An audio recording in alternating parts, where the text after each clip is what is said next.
इनमें से कौन लोकतांत्रिक सरकार का गुण है?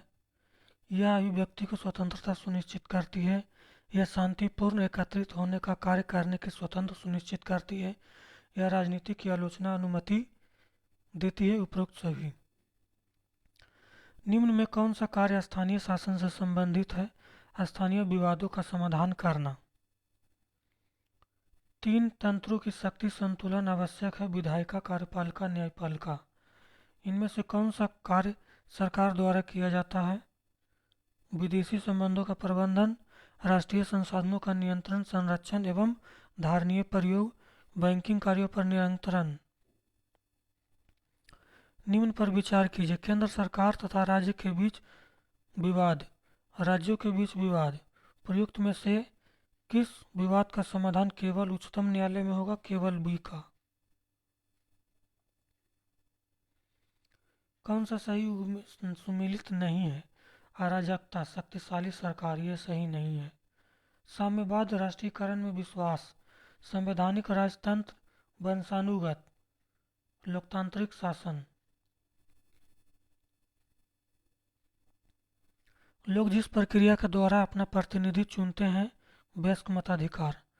जब किसी व्यक्ति को मंदिर में प्रवेश से रोका जाए तो ऐसे भेदभाव को आप निम्न में से किसके अंतर्गत रखेंगे? अस्पृश्यता। सरकार के तीन तंत्रों को शक्तियों को परिसीमित एवं परिभाषित होना चाहिए।